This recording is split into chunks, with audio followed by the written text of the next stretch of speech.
Olá, senhoras e senhores, Opinião Livre está no ar e eu estou aqui no Fórum da Liberdade, edição de 2018, que debate a voz da mudança que está em cada um de nós.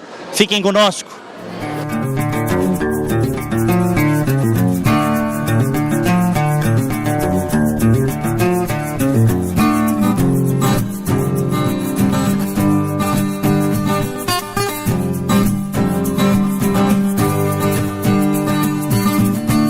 Fernanda Bart, cientista política, marcando presença aqui neste Fórum da Liberdade, edição 2018. Tudo bem, Fernanda? Tudo bem, boa noite, Diego, boa noite para todos. Momento histórico, né, Diego?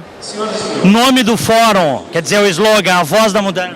É a voz da mudança. Essa semana que se passou, esses dias que a gente tem vivido, a prisão do Lula, as decisões que estão por vir no STF, mais do que nunca as pessoas têm que fazer valer a sua voz, né, Diego? Porque sem a voz das ruas e as pessoas se manifestando, nada disso teria acontecido, né? Fernanda, tu recordas que há 5 anos, quando começaram as manifestações de 2013, as pessoas tinham medo de ir às ruas? Nós mesmos fomos, a gente conversava com os amigos, as pessoas tinham medo do que poderia acontecer. Hoje parece que tudo mudou e que esses 5 anos já fazem 50 anos. É verdade, é bonito de ver pessoas que nunca tinham participado de política antes, se manifestando, se fazendo presentes. A questão é que essas pessoas não voltem nunca mais a ficarem acomodadas em casa, né, Diego? Porque é a união de todos nós que mostra os rumos que a política do Brasil tem que tomar. E é só usando de toda a nossa força política conjunta como sociedade que a gente vai conseguir realmente fazer o Brasil voltar a entrar aos eixos, né, Diego? O que precisaria ser mudado em alguns itens aí, na tua opinião, no Brasil, imediatamente? Imediatamente, eu ia dizer tinha que ser parlamentarista, mas isso não é uma coisa imediata. Eu acredito que o fim do foro privilegiado e o fim da impunidade são as próximas guerras que a gente tem que enfrentar, né? Além de uma furiosa, incansável batalha cultural contra anos de aparelhamento e doutrinação nas nossas universidades, nas nossas escolas e no meio cultural brasileiro. A gente sabe que a ideologia de esquerda ela é assentada na mentira. O socialismo não deu certo em lugar nenhum do mundo. Mas tu imaginavas, Fernanda, que tu irias ver esse esfacelamento das ideias de esquerda no Brasil? Eu acho que isso tem muito a ver, Diego, com as redes sociais. Porque sem o filtro da grande mídia, que segura até onde pode os governos estabelecidos, né, a gente consegue mobilizar as pessoas. Tem uma série de informações que chegam a todo mundo, sem filtro, sem censura. Eu acho que isso não teria sido possível de outra forma, Diego. Cumprimentos pelo trabalho. Para ti também, parabéns, sempre maravilhoso o programa.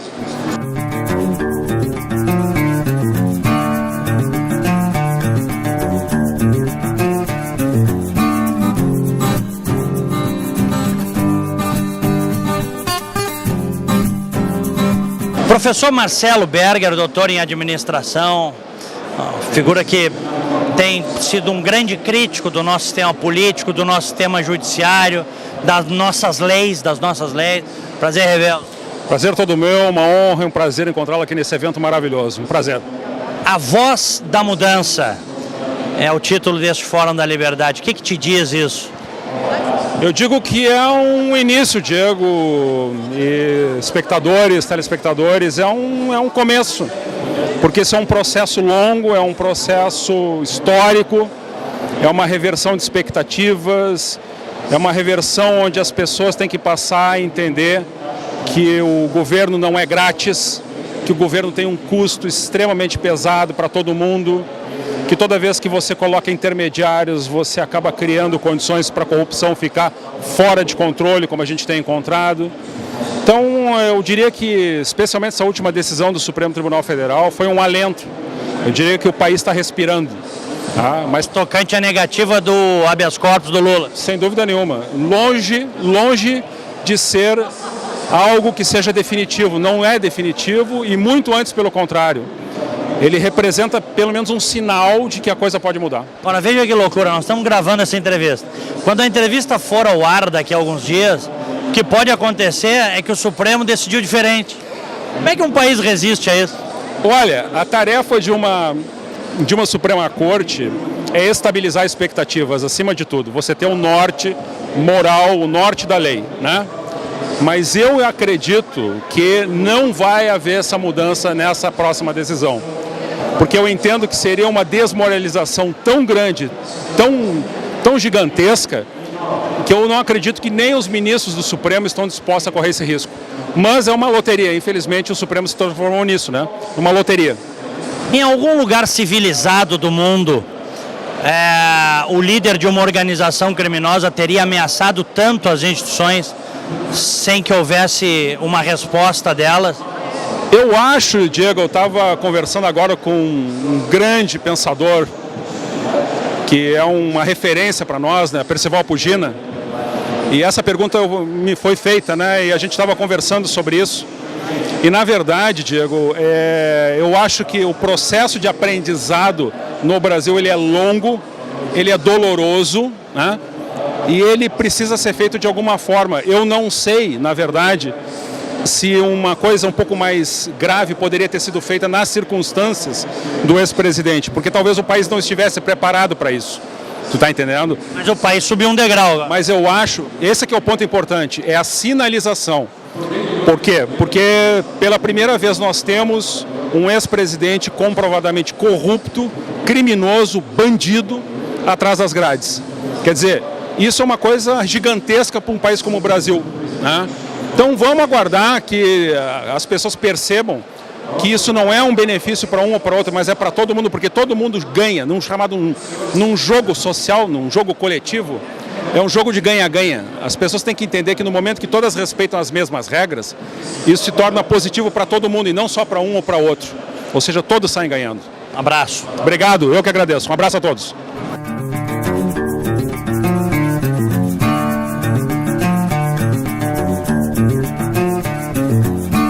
Advogado Cláudio Candiota, presença de peso aqui no Fórum da Liberdade, presidente da Associação Brasileira dos Usuários do Transporte Aéreo. Prazer te rever. Prazer, Diego. Boa noite, ouvintes. Bom, como é que está vendo esse momento do Brasil, Candiota? Que nós tivemos um presidente preso. Eu digo tivemos porque eu não sei se amanhã alguém lá em cima não dá uma liminar. O problema, o que eu vejo hoje é uma insegurança jurídica tremenda, né? Esse é o momento que nós estamos vivendo, de total insegurança jurídica. Temos que torcer para que não haja uma reversão dessa jurisprudência, da prisão em segunda instância, que vamos dizer que é uma aberração, a gente está brigando por um negócio desse, que só existe no Brasil, né? Agora, o Brasil é uma exceção do mundo, né? De maneira que nós estamos vivendo aí um faz de conta que temos democracia, que não temos. Não temos democracia? Não temos e nunca tivemos. A Constituição de 88 é um faz de conta. Quem quiser que acredite. Agora, enquanto se insistir nesse discurso que as instituições estão funcionando e que a nossa democracia... Que democracia?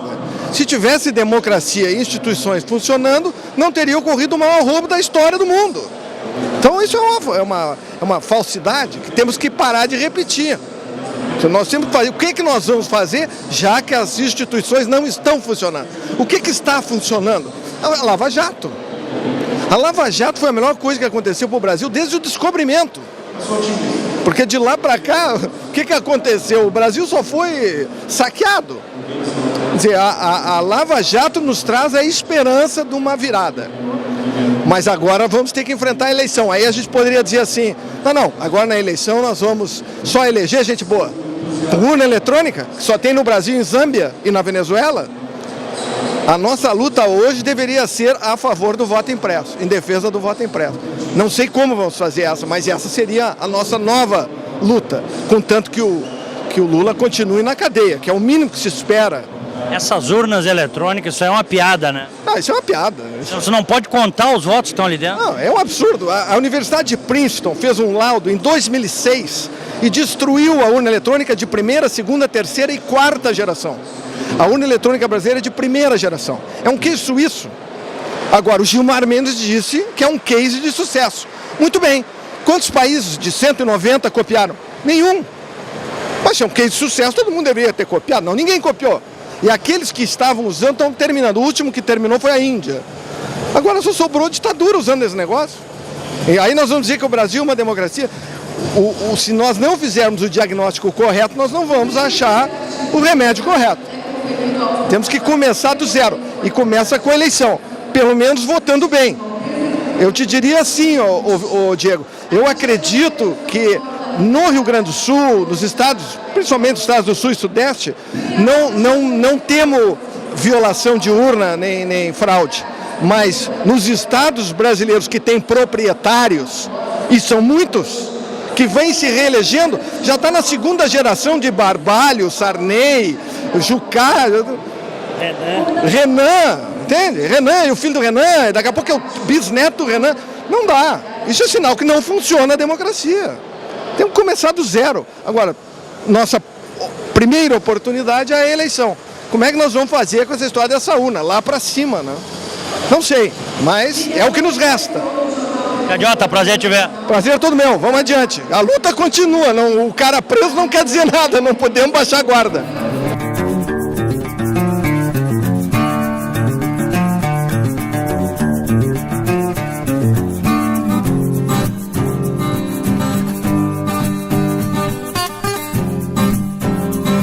Bem, o Guilherme Macalossi, que está aqui comigo, por certo, é conhecido de muitos internautas, que transmite o seu programa Confronto lá da Serra Gaúcha, né? Isso. Da região serrana, para o Brasil e o mundo. Prazer te encontrar, Macalossi. A internet acabou com as fronteiras e o prazer de encontrar o colega jornalista Diego Casagrande, a quem esses dias visitei lá na Band, é todo meu. É um prazer estar aqui no Opinião Livre, que é um programa de sucesso que eu também acompanho. Que legal. Bem, e tu estás também no Brasil Paralelo. Sim, agora nós estamos desenvolvendo um projeto de mídia no Brasil Paralelo e nós estamos agora em fase de implementação. Começamos com Hangouts, agora nós estamos com um painel aqui no Fórum da Liberdade, nós estamos fazendo algumas entrevistas e isso tem se desenvolvido de uma maneira bastante interessante, porque o foco do Brasil Paralelo no início era ligado à questão de documentários, mas nós achamos que o meio da internet precisa, né, de algo com uma qualidade de narrativa e de tomada de posição que nós ainda vislumbramos ser muito incipiente no contexto da mídia brasileira. Então a nossa ideia, a nossa proposta também é atacar nisso. Como é que tu estás vendo, Macalossi, o atual momento da política, da vida brasileira? O momento, ao contrário do que muitos dos nossos colegas dizem, não é de tristeza. É um momento de renascimento, na minha avaliação. O Brasil que está morrendo com a prisão do Lula é um Brasil que não vai nos fazer falta. O Brasil que nasce a partir da prisão do Lula, e veja, nem estou aqui dizendo se ele vai ficar 1, 2, 3 dias, uma semana, mas o fato de ele ter ido para a cadeia já é um fato divisor. E este Brasil que pune todos da mesma maneira, de acordo com o que está na lei, é o Brasil da lei e da ordem que é fundamental para nós construirmos um futuro viável. Então, ao contrário do que os jornalistas dizem, que isso é muito triste, que isso é lamentável, não, nós devemos comemorar. O que se pode dizer é o seguinte: é triste que uma figura como essa ocupou a presidência da República, e nós temos que nos esforçar para que figuras como essa, para que santarrões que acham que são os donos do país não voltem a ocupar a presidência, não voltem a ter poder de influência, não instituam seus mecanismos corruptivos de forma a estabelecer uma espécie assim de república, e daí eu vou fazer relação com o nome, mas uma república paralela, onde o que predomina é a revolução através da propina. Isso, felizmente, agora parece ficar para trás. Mas a mobilização é constante e o esforço das pessoas tem que ser no sentido de que a situação seja daqui para diante melhor, no sentido de trazer a punição e de colocar estes homens que não cumprem a lei diante da justiça. Grande abraço. Obrigado, Diego. Parabéns pelo trabalho e um grande abraço para o teu público.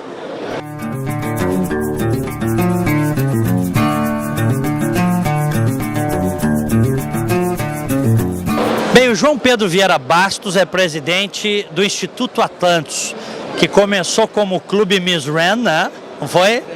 E hoje é o Instituto Atlantos. Teve agora a conferência, foi a terceira conferência? Terceira conferência. Sucesso total, abrindo as cabeças, gerando debate, gerando pluralidade, que é uma coisa que os liberais sabem fazer como ninguém. Prazer te encontrar, João Pedro. Muito prazer, obrigado, Diego. O Instituto Atlantos, então, é isso. A gente faz eventos, principalmente focados em estudantes universitários. Então, a gente atua em 5 universidades aqui em Porto Alegre e mais algumas na região metropolitana, promovendo eventos, levando uma pluralidade de ideias que muitas vezes os alunos, principalmente os estudantes universitários, não encontram nas suas aulas do dia a dia com seus professores. Então a gente muitas vezes leva uma nova visão de mundo, uma visão liberal, que os alunos muitas vezes não encontram nas suas faculdades. Me fala da voz da mudança, que é o slogan desse Fórum 2018.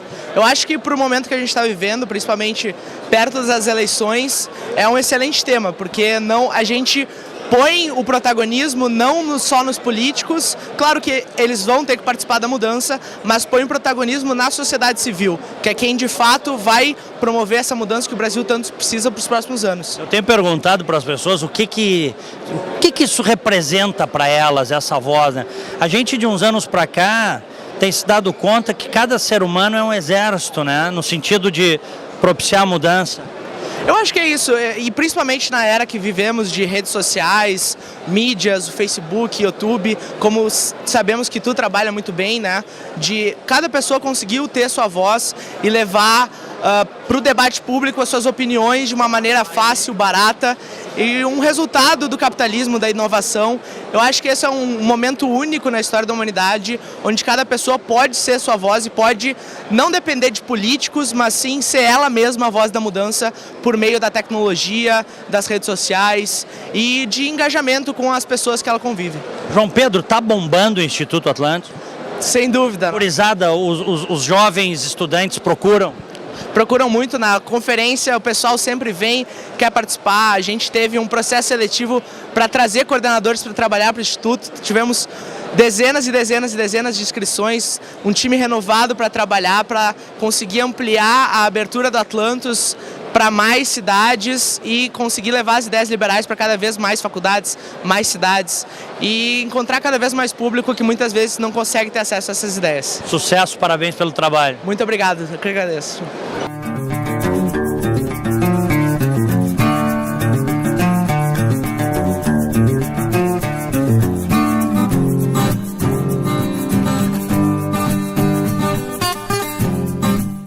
Bem, uma satisfação conversar com o pré-candidato à presidência pelo Novo, João Amoedo. Amoedo, prazer te encontrar. Prazer revê-lo aí, Diego, um prazer. Nós estivemos juntos lá na Bandeirantes há um tempo, quando o Novo estava lutando pelo seu registro. Lembra disso? Lembro, foram quase 5 anos para a gente obter o registro do partido. A burocracia brasileira realmente é impressionante. Amoedo, o que o Novo, que parece ter caído no gosto, sobretudo dos jovens brasileiros, dos liberais e daqueles que querem mudança, o que o Novo tem de diferente dos outros? Diego, tem muitas coisas. Primeiro, a origem, né? É o primeiro partido, provavelmente nos últimos 20 anos, que não veio derivado de uma dissidência política, de uma agremiação religiosa ou de um sindicato. Segundo, o Novo quer genuinamente devolver o poder ao cidadão, reduzir esse tamanho desse Estado, reduzir a carga tributária. Terceiro, a gente dá o exemplo na prática. Então, os mandatários do Novo cortam privilégios. O Novo é o único partido dos 35 partidos existentes no Brasil que não utiliza dinheiro público. O Novo faz processo seletivo para os seus candidatos. Então, de fato, a gente quer inovar na política, fazendo coisas diferentes e sendo muito coerente aquilo que a gente fala com o que a gente faz. Bom, a minha geração, eu acho que em décadas vai ter pela primeira vez um discurso liberal. Menos Estado, privatizações, Estado onde ele realmente deva estar para servir o cidadão. Exatamente, é isso que a gente acredita. E aquela pergunta que a gente sempre se faz, bom, mas por que esse modelo que não funciona não é desmontado? Porque, infelizmente, quem está no poder se privilegia desse modelo e não está disposto a abrir mão de poder. Então, essa é que é a dinâmica. Então, no Novo, a gente vem justamente para quebrar esse sistema que não tem funcionado no Brasil, né? Amoedo, se a gente juntar o fundo partidário com o fundo eleitoral, os partidos ditos tradicionais vão ter 3 bilhões, algo em torno disso. Exatamente, é isso. Vão dar 2,6, 2,7 bilhões de reais. Lembrando que, e isso é interessante, os 4 partidos que maior receberão essa verba partidária são justamente aqueles 4 que estão mais envolvidos nas denúncias da Lava Jato e investigações. E é impressionante, quer dizer, a gente ter partidos que têm seus membros presos recebendo dinheiro público que sai do nosso bolso, do imposto, da saúde e da educação, né? Pois é, mas como é que muda isso? Porque essas estruturas arcaicas que tornam os partidos e os políticos parasitas, elas são históricas, podem até ter se agravado nos últimos tempos, mas isso é o retrato do Brasil. Eu acho que é o seguinte, é o retrato, na verdade, da nossa ausência da política. E é isso que está mudando. Por isso eu estou muito otimista. As pessoas estão participando, estão tomando consciência de que se não participarem, tem um custo elevado, uma conta chega. E eu estou muito otimista que nessa eleição de 2018 as pessoas vão votar com consciência, procurar as ideias, procurar o que faz sentido para votar. Cumprimentos pelo trabalho. Obrigado, foi um prazer. Prazer em revê-lo aí. Ó.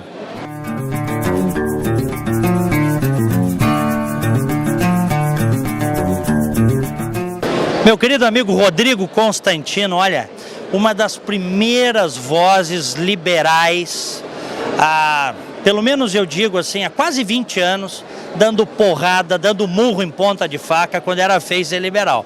Hoje é mais tranquilo, né, Rodrigo? Não, então, é isso aí, Diego. Eu devolvo para você falando o seguinte, quando a gente vinha para esse fórum lá atrás, quantos jornalistas tinham?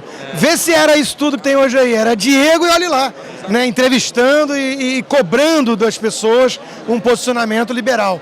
Então, a gente só pode ficar realmente satisfeito de ver o resultado, de ver o crescimento desse fórum, né, a popularidade que ele ganhou, e inclusive convidando aí socialistas, né, como Ciro Gomes, como Marina Silva, tem direito de falar, né, mas deveriam também responder a certas perguntas mais duras. Infelizmente não é um debate, né, é uma palestra, é um discurso. Então vamos ficar sem direito ao contraditório ali no tete-a-tete. Mas estamos avançando, estamos vendo aí a multidão que quer mudança e mudança para a direita. Rodrigo, por que nós, enfim, que acreditamos na liberdade, somos liberais, por que as sociedades, as democracias liberais no mundo ocidental são tão tolerantes com ideologias que a gente sabe que lá na frente querem justamente suprimir a liberdade de todo mundo? É uma boa pergunta porque é um dilema para nós liberais. O Karl Popper, Sir Karl Popper, dizia que não devemos tolerar os intolerantes sob o risco de matar a própria tolerância, né, e nós mesmos. Mas o princípio liberal da tolerância é muito forte, é muito enraizado no liberalismo. Então, nós acreditamos em debate civilizado, nós acreditamos em troca de ideias, nós não nos consideramos donos da razão absoluta, acreditamos na falibilidade humana. Tudo isso nos leva a uma postura de tolerância, de convívio civilizado com o contraditório. Infelizmente, dentro disso, a gente acaba abrindo uma brecha para aqueles que simulam um discurso de tolerância, democrático, e no fundo a gente sabe que querem apenas impor regimes totalitários e de opressão.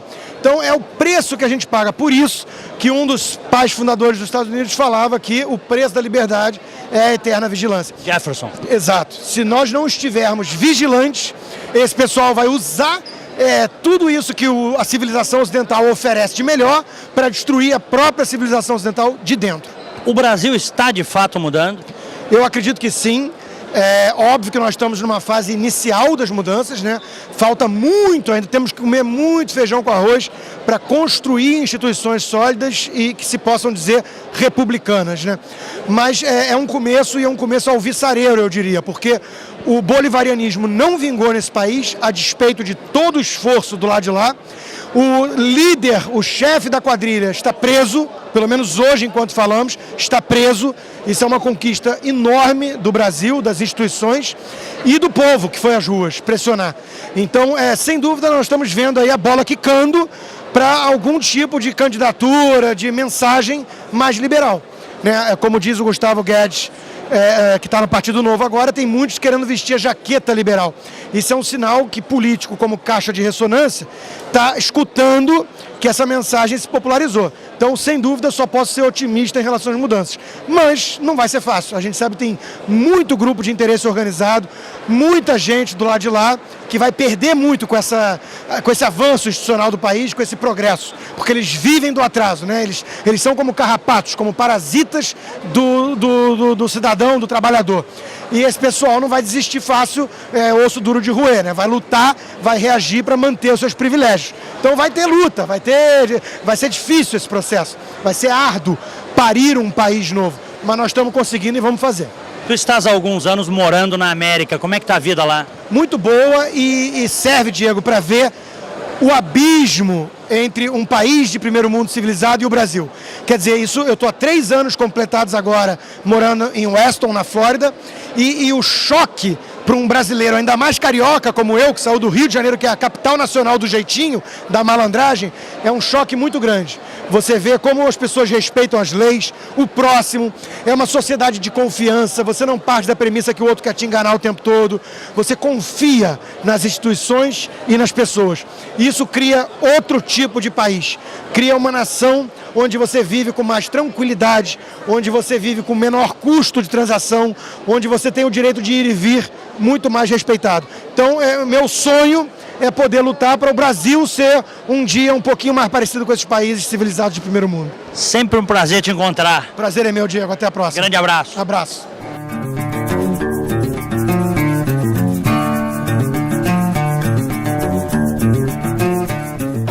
Bem, o Rodrigo Telechek está aqui comigo, presidiu o Instituto de Estudos Empresariais, aliás, numa gestão que ficou muito marcada pessoalmente para mim por ter recebido o troféu Liberdade de Imprensa, né, das tuas mãos. Foi um momento realmente importante na minha carreira em 2016. E tu fizeste, como de resto tem sido, né, um belíssimo Fórum da Liberdade. Prazer te encontrar, Rodrigo. Diego, o prazer é todo meu. Realmente foi uma grande honra ter entregue o prêmio, né, para um jornalista de qualidade. Não digo isso só porque estou aqui falando contigo, já referiste outras vezes, com um discurso memorável que inclusive deve ser publicado em livro, Diego, mas é um prazer estar aqui falando contigo. Muito obrigado. Como é que tu está vendo esse momento da vida brasileira, da política? Olha, eu acho que o fórum geralmente ele é muito oportuno, mas eu acho que esse ano, em razão do que aconteceu na última semana, a prisão do ex-presidente Lula e por tudo que eu acho que o ano de 2018 traz, Diego, eu vejo com muito bons olhos isso. Eu acho que a gente tem uma geração muito mais inquietada, muito mais lutadora dos seus valores, e eu acho que o Fórum representa um pouco isso. Olha que mais de 4 mil pessoas inscritas, inscrições encerradas 4 dias antes do evento, isso é recorde de público. Então acho que realmente é um momento muito importante para o Brasil. E a voz da mudança? Isso quer dizer o que para ti? Mais liberdade, menos políticos, menos politicamente correto, mais empreendedorismo. Acho que a voz da mudança ela significa tanta coisa, Diego. E acho que chegou a hora do cidadão brasileiro ele decidir por si só. E não deixar na mão de malcaté, de políticos mal intencionados, que buscam sempre o seu interesse próprio, as decisões mais importantes da nossa civilização e da nossa sociedade. Um abraço, cumprimentos. Um abraço, parabéns pelo trabalho.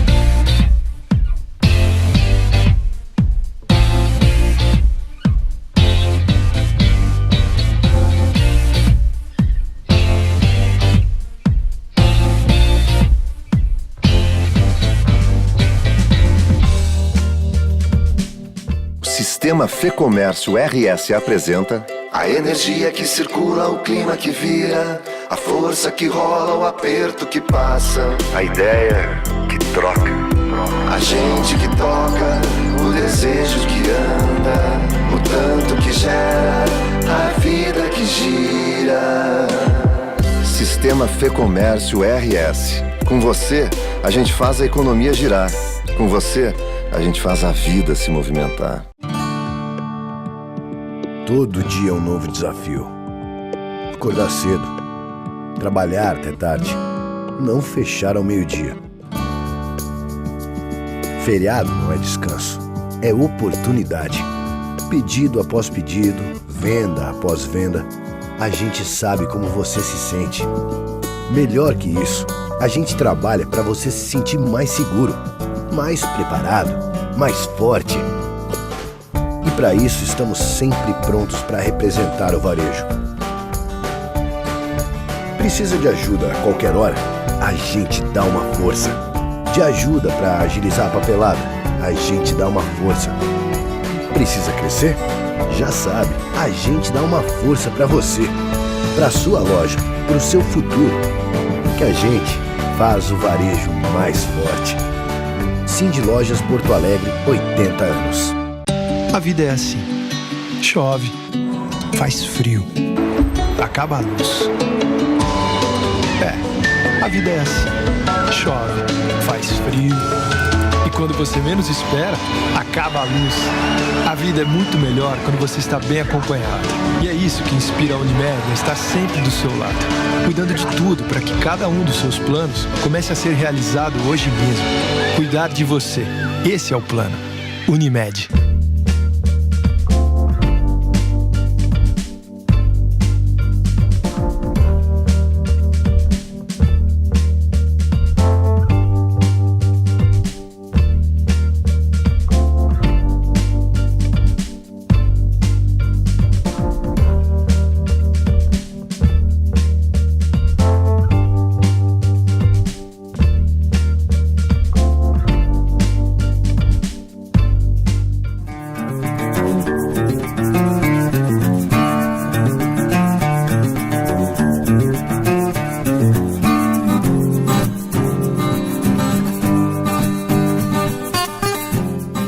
Bem, o Leandro Ruschel, que está aqui comigo, é uma grande figura, querido amigo, tenho te acompanhado, como aliás todo mundo te acompanha pela internet, né, Ruschel? Que é um prestigiado analista de mercado, hoje mora nos Estados Unidos, é daqui, né? E já tive a honra de te receber lá no programa da Rádio Bandeirantes. Prazer te encontrar aqui no fórum. Prazer é meu. Estamos aqui, né, prestigiando um evento que fala de liberdade. E talvez nesse momento histórico do país, esse evento que já teve tanta importância para a criação, né, dessa cultura liberal, dessa cultura até conservadora, eu diria, talvez esse seja o momento mais importante para esse evento, porque nós estamos aí passando por uma crise gravíssima, né? Talvez a econômica esteja um pouco melhor, mas do ponto de vista de crise moral, de crise institucional, nós estamos no auge da crise. Então, é importante estar presente aqui, a gente vê que o público está prestigiando e que nós temos participantes de peso para falar sobre aspectos muito importantes que o nosso país está precisando ouvir nesse momento. Leandro, o Brasil está mudando. Quer dizer, o Lula, bandidaço, corrupto, foi preso, mas nós estamos gravando essa entrevista, não sabemos se daqui 2 dias não vão dar uma liminar, né? O que gera uma profunda insegurança. Não só para ele, né? E não só jurídica, uma insegurança no povo, né? Povo que até nem conhece nada de lei, as pessoas ficam pensando, como é que pode um negócio dele? Mas enfim, isso mostra que o Brasil está no rumo correto, na tua opinião, ou ainda é muito cedo? Eu creio que nós estamos se revoltando contra esse estado de coisas. Quem imaginava, lá no final, né, do segundo mandato de Lula, 83% de popularidade, que ele estaria preso, né? Alguém diria, pô, você é louco se você vai esperar isso. E hoje nós temos a esmagadora maioria da população aprovando essa medida. Tanto é que o PT chamou as pessoas para a rua, não teve povo na rua. Teve sindicalista, né? Pelego de sindicato, MST, só os bate-paus deles. Então, isso mostrou que a esquerda perdeu as ruas, perdeu o povo. Então, esse é o começo, né, de uma mudança. Mas as pessoas têm que ter a consciência que ainda estamos muito longe de uma mudança verdadeira, porque nós temos toda uma revolução cultural a fazer, né? A imprensa ainda, infelizmente, jornalistas paulistanos lá apanhando dos PTs e tirando uma nota para ir contra a prisão do Lula, né? Então a gente vê herdopatia, né? Então a gente vê o quanto, né, nós temos a esquerda infiltrada nas faculdades, na imprensa, no Estado, e essa mentalidade a gente precisa mudar, né? A gente tem os problemas de curtíssimo prazo, as instituições estão passando por uma crise gravíssima, porque a gente tem o quê? A gente tem um legislativo com 2/3 dos deputados e senadores sob investigação, direto ou indiretamente. Nós temos o executivo, o presidente Temer talvez enfrente a 3ª denúncia. Nós temos o judiciário, ou uma boa parte dele, que foi colocada, né, no cargo por esses políticos, demonstrando uma defesa assim visceral de Lula, né? Essa discussão sobre segunda instância, por que não aconteceu quando o outro preso pediu habeas corpus? Por que quando o Lula pediu habeas corpus ter essa discussão e essa fleuma, né, do ministro Marco Aurélio? Isso nos faz questionar. Poxa, será que esses sujeitos devem algum favor a alguém? Será que eles estão implicados de alguma forma? Quando um país perde a confiança na sua Suprema Corte, nós estamos numa situação muito séria. E eu acho que hoje poucos brasileiros podem dizer que confiam na sua Suprema Corte. Mas você não acredita na sua Suprema Corte? Lembra da pergunta do Marco Aurélio? Que o Neumann foi o herói e respondeu na cara dele não, né? Então, Marco Aurélio, os brasileiros todos não confiam na Suprema Corte, porque eles observam que a Suprema Corte passou o habeas corpus Lula na frente de vários outros, né? Tomou uma postura totalmente enviesada, partidária até, para defender o sujeito que foi responsável por todo esse estado de coisas, ou um dos grandes responsáveis. É advogado do PT lá dentro, né? É brincadeira. Então, nós vivemos um momento muito sério, é uma crise seríssima e eu acho que poucas pessoas têm a noção do nível da crise, ao ponto até de chefes militares darem opiniões políticas, né? Até para demonstrar que existe ainda alguma instituição de pé, né? E o mercado está sentindo isso. Hoje a Bolsa caiu, enquanto o mundo inteiro subiu, a Bolsa brasileira caiu, o dólar subiu. O mercado sente essa incerteza, a gente não sabe como é que vai ser a eleição, não sabe nem o que vai acontecer amanhã, como você falou. E, enfim, o que nós temos que fazer é manter a atenção, não é porque o Lula foi preso que o problema está resolvido. Na verdade, nós estamos começando um processo de limpeza do país. Um abraço. Obrigado, obrigado.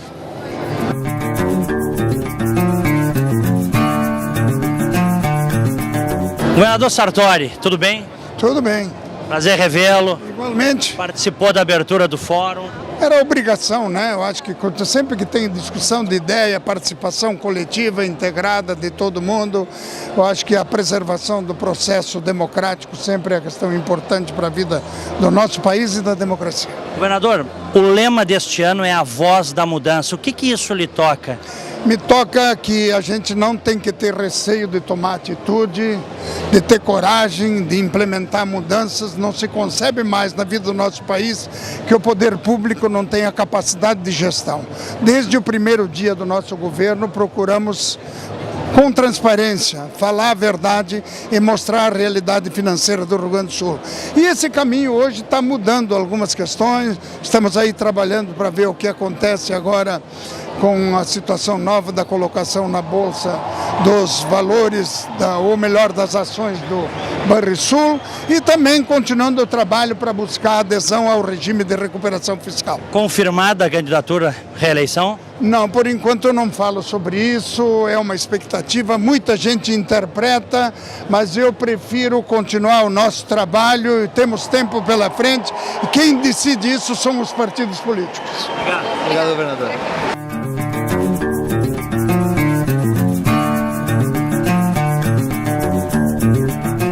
O jovem vereador Pablo Mendes Ribeiro, filho de uma grande liderança política, um homem que marcou história na política do Rio Grande do Sul e do Brasil, Mendes Ribeiro Filho, que já nos deixou. Prazer te encontrar, Pablo. Ô Diego, o prazer é todo meu. Um momento importante, né? Uma programação legal em Porto Alegre. E eu ouvindo ver os presidenciáveis, um político jovem que quer mudar um pouquinho as condições do nosso Brasil, que pensa política diferente, uma política moderna, onde o Estado não consegue abraçar tudo, né? Então a gente poder ver e também ter conhecimento, aprender um pouquinho com essas pessoas que já estão na política há mais tempo do que a gente. Tu és um jovem parlamentar, tu já és dessa nova geração, Pablo, que está entrando na política para oxigenar. O que tu tens encontrado aí nesse teu mandato de vereador em Porto Alegre? É verdade. Eu estou na política para oxigenar. Trazer mais transparência, trazer mais seriedade, trazer mais responsabilidade com a coisa pública. Eu sempre aprendi a ter muito valor para o bem e para o dinheiro público. E as pessoas não têm esse valor. E eu quero trazer isso que eu aprendi do meu pai. Acho que a gente tem que ter respeito ao dinheiro público e fazer com que o Estado dê aquilo que é necessário, que é saúde, educação e infraestrutura. E o resto a gente tem que deixar as pessoas trabalharem, empreenderem, para que possa gerar riqueza e gerar emprego no nosso país. Muito bem, não atrapalhar, né, quem quer produzir. Exatamente, não atrapalhar. Acho que o Estado não pode interferir na vida das pessoas. A gente tem que deixar que as pessoas tenham o seu protagonismo e ajude de alguma forma o Brasil a crescer e a ser o Brasil que a gente quer, né? O Brasil de ideias, que nem é esse evento, um Brasil de ideias. Grande abraço. Obrigado, Diego. Prazer te encontrar aqui.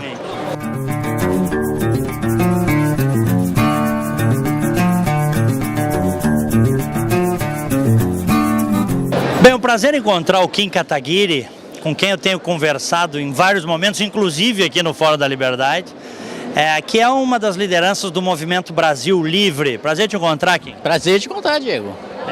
E comigo a gente pode debater, não tem problema, não vou sair correndo. Ainda bem, né? Ainda bem. Porque o negócio tá feio aqui no Sul, viu? Olha, Kim, como é que tu tá vendo esse momento do Brasil? Nós temos um ex-presidente corrupto, chefe de uma organização criminosa, preso. O Brasil, de fato, está mudando? Acho que está mudando, sim. Acho que esse ano é um ponto de inflexão para a história do país.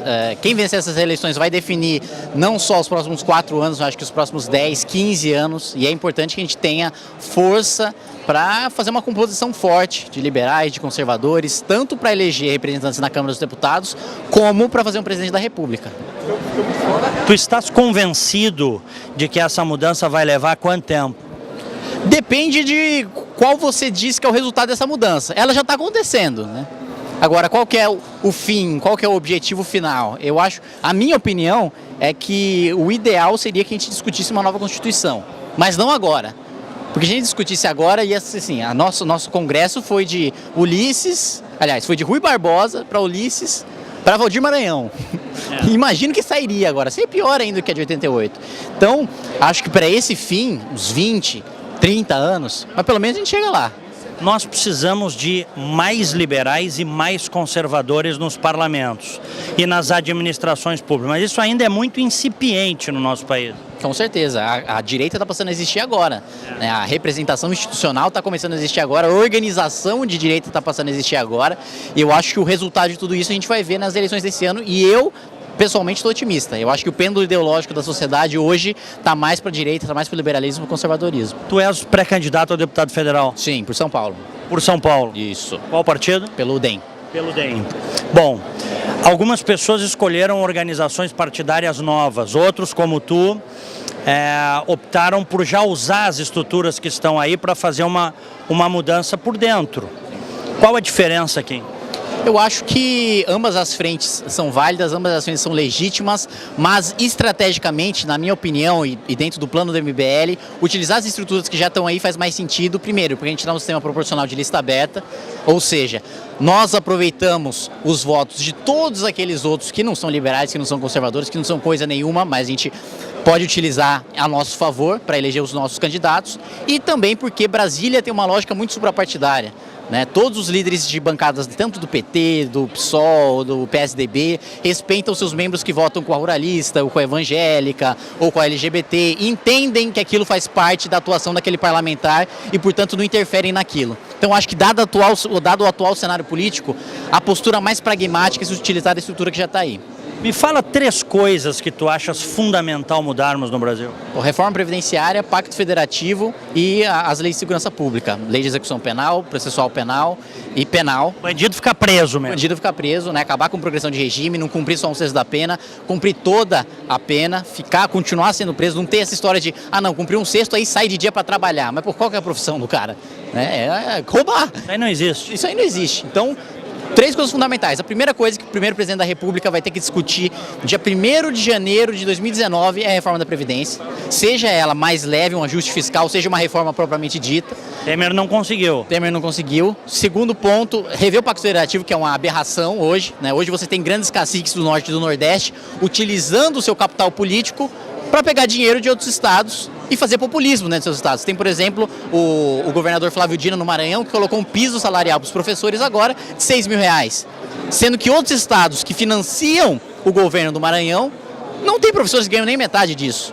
Então, resolver essa distorção para que a gente tenha mais distribuição justa de riqueza para aqueles que de fato produziram aquela riqueza. E o endurecimento de lei penal para que a gente pelo menos comece a iniciar o fim desse ciclo de impunidade. Vai ser uma campanha dura, tu imaginas? Imagino. Não só imagino, como já sinto na pele, né? Já desde o início do ano passado venho rodando o estado de São Paulo. Agora tenho focado mais no estado, tenho saído muito pouco, só para eventos muito excepcionais, como o Fórum da Liberdade, aqui em Porto Alegre. Mas eu e o Arthur o Arthur vai ser candidato a deputado estadual. A gente já foi a 93 municípios e é duro, é pesado, é cansativo, mais do que eu imaginava, mas faz parte, né? O que a gente se propôs a fazer é o que deve ser feito. Abraço, Kim. Sucesso. Sucesso, bom trabalho. Valeu.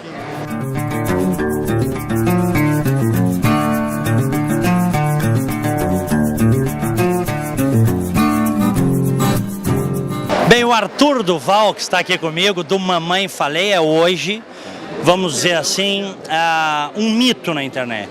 Um mito, não tem dúvida. O pessoal te assiste, milhões e milhões de visualizações, e sobretudo os jovens, eu sei porque eu tenho filhos adolescentes, e eles dizem, mas esse cara é mito, como é que esse cara entra lá no meio dos eventos deles e dá tilt, fazendo perguntas tão óbvias para nós, né? Mas que dá tilt na cabeça do esquerdista. Bom te encontrar, Arthur. Obrigado, cara. Mito pra mim é quem trabalha todo dia e paga imposto assim como você, cara. Então, eu tava cansado já de ficar tanto tempo ali, perdendo horas de trabalho, perdendo meu patrimônio pro Estado que só nos rouba, e resolvi fazer alguma coisa. Agora eu vou te falar uma coisa, muito importante, o Rio Grande do Sul tá dando exemplo nesse quesito, cara, de um fórum desse tamanho, cara. Né? Se você ver, depois vocês podem até ver no meu vídeo, cara, isso aqui tá gigante, é muita gente. Conseguiram fazer o primeiro encontro dos presidenciáveis, aqui dentro tá o Ciro Gomes, que vou dar um spoiler pra você, me deu um tapa na cabeça agora. Marina... Foi tapinha ou foi forte? Foi um tapinha meia boca, mas que queimou o filme, mostra que ele é um cara desequilibrado emocionalmente. Não quis conversar contigo? Não quis conversar coisa nenhuma, é um desequilibrado, não tem isso aqui, ó, não tem inteligência, ele é coronelismo, é autoritarismo. Temos Marina Silva, tem o Flávio Rocha, tem o João Amoedo, tem o Geraldo Alckmin, parece que o Bolsonaro também foi convidado, mas não veio. Então assim, cara, é um fórum muito importante, isso aqui com certeza desperta cada vez mais na cabeça das pessoas que a gente tem que falar mais sobre política. Eu fico muito honrado, cara, de poder fazer parte de tudo isso e estar aqui hoje presenciando um dia que com certeza, um ano que vai ficar para a história do Brasil como um dos mais importantes, cara. O Brasil tá mesmo mudando? Com certeza. Quer ver um exemplo? 2018 é ano de Copa. Ninguém fala da seleção, brother. A gente só fala dos 11 ministros do Supremo. Por mais que a gente fale porque, vamos dizer assim, a água bateu no nosso nariz, é ótimo que a gente finalmente acorde para as coisas que realmente importam. Então, estou muito feliz aí que o Brasil está, assim, nesse caminho de mudança, cara. Legal. Como é que começou esse teu negócio de gravar entrevistas e dar curto-circuito nos caras, cara? Porque os caras falam em ódio, né? São contra o ódio, mas são odiosos. Exatamente. Falam em democracia, não aceitam opiniões plurais, divergentes. Tu tá entrando no meio deles, como é que começou isso, Arthur? Pois é, cara, na verdade é o seguinte, eu fazia vídeos para as câmeras sozinho e o pessoal não me ouvia muito. Falei, eu tenho que fazer alguma coisa diferente para chamar atenção. E eu resolvi ir no foco de quem discorda de mim. E aí comecei a ir lá e comecei a ver que com poucas perguntas você consegue mostrar pro cara que com o próprio raciocínio que ele tá desenvolvendo, ele tá dando bug.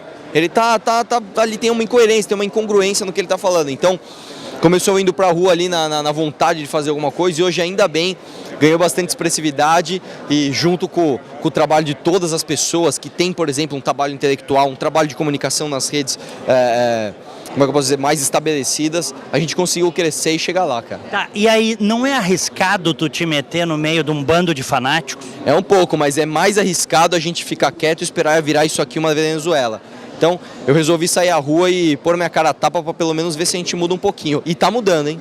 Tá mudando. Tá mudando, né? Tá mudando. Valeu, bom te encontrar. Obrigado, Diego. Valeu, um abração, cara.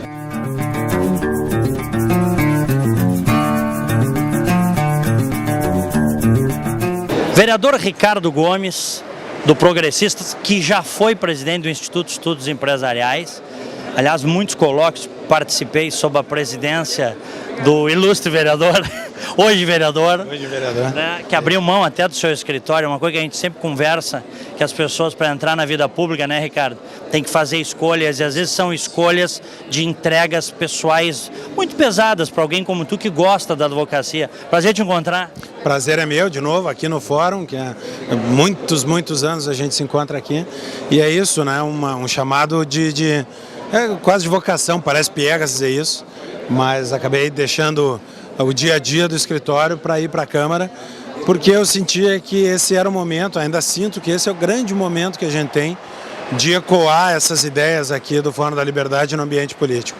A gente está há 30 anos dizendo o que o Brasil está testemunhando agora, que o Estado grande não ia entregar o que prometia, que os impostos ficariam tão altos que ia gerar uma queda na economia, que ia faltar emprego, que o tamanho das estatais ia gerar uma crise de corrupção. Então nós estamos há 30 anos dizendo isso.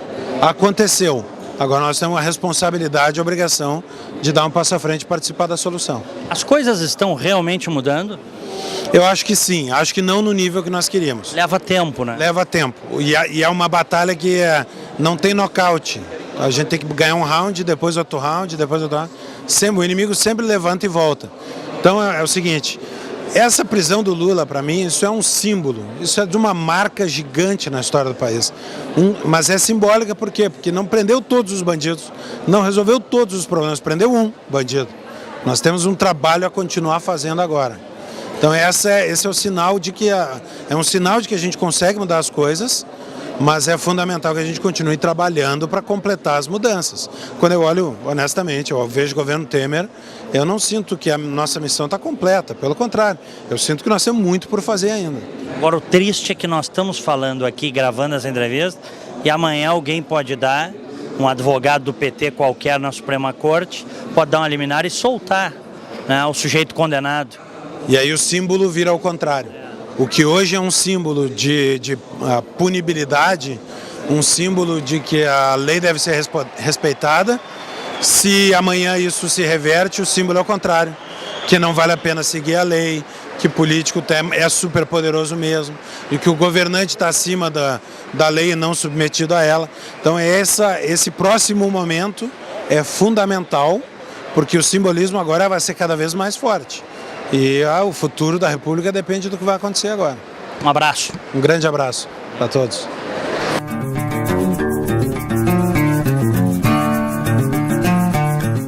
Advogado José Antônio Rosa prestigiando esta edição de 2018 do Fórum da Liberdade. Grande ambiente de discussão, de debates, verdadeiramente plural. Que veja, o Ciro Gomes está aqui. Prazer te ver, Zé. Prazer, Diego. É uma grande satisfação, né, participar novamente, mais uma vez. Eu participo desde o primeiro. Houve algumas falhas aí, alguns anos eu não participei, mas eu participo desde o primeiro Fórum da Liberdade. E realmente aqui nós temos um ambiente plural para o debate político. O Fórum sempre primou por ter várias vozes, né, debatendo as questões nacionais. E nós temos agora mais uma edição em que cada vez mais precisamos de debates, ambientes, realidades como essa para discutir as questões nacionais. E principalmente num momento em que o Brasil começou a dar os primeiros passos para realmente entrar ter uma democracia. Uma democracia, inclusive, uma democracia mais madura. Né? A prisão do Lula agora é o que ocorreu, que eu acho que é um sinal para o mundo que o Brasil quer se tornar um país sério, porque o Lula se tornou uma personalidade internacional, um presidente que saiu com mais de 80% de popularidade, mas caiu exatamente na Lava Jato. Ou seja, o Lula, o PT, participaram ativamente e de forma, eu diria assim, sistematizada daquilo que eles sempre combateram. Né? O PT, inclusive, constituiu o seu patrimônio político, eleitoral, em cima de um discurso da ética na política. Tá? Mentirosos, né? Sim, desde sempre, né, Diego? Porque se nós formos olhar o passado dessas pessoas, dos integrantes, dos fundadores do PT, de alguns deles, né, eles participaram exatamente do underground da política. Né? Enquanto no período do regime militar, muitos políticos foram para a trincheira da democracia dentro do Congresso, dentro do Parlamento, eles foram para a clandestinidade, assassinar, matar, roubar, né, sequestrar. Foi isso. Então nasceram do crime e estão terminando no crime. Né? Sempre foram mentirosos.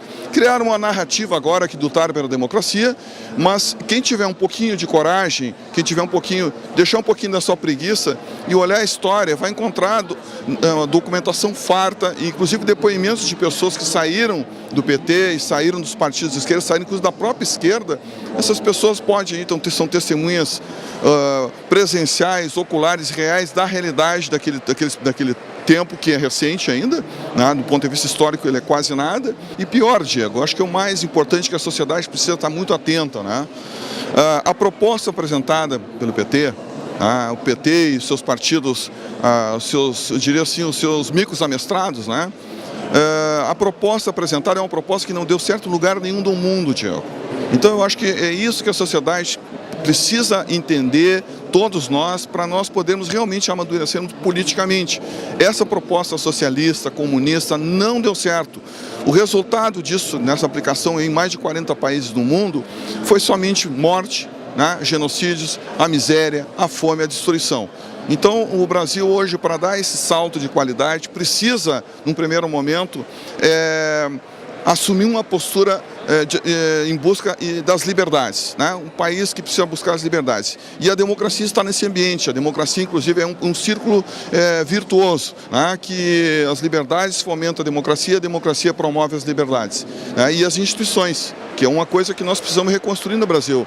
A entrada do PT no poder, e até mesmo na política, não só o PT, mas partidos como o PSOL, PCdoB, PSTU e outros, a entrada desses partidos na política, eles destruíram a política e destruíram as instituições democráticas. Eu sempre digo, Diego, entregar governos democráticos ou os países democráticos, ou países que têm a vocação para serem democracias, na mão de socialistas, é mais ou menos como entregar o galinheiro ao cuidado das raposas. Não vai dar certo, né? E o que a gente viu nesse período todo foi a destruição sistemática de todas as instituições democráticas brasileiras e que nós precisamos reconstruir, até mesmo porque essas instituições sendo solidificadas, nós podemos realmente dar um passo maior para mudar essa realidade brasileira e fazer com que esse povo que é trabalhador possa realmente encontrar a felicidade, né, que é o que todo mundo faz, e nós sabemos aí que o Brasil tem condições, tem todo o potencial para isso. Um abraço. Obrigado, Diego.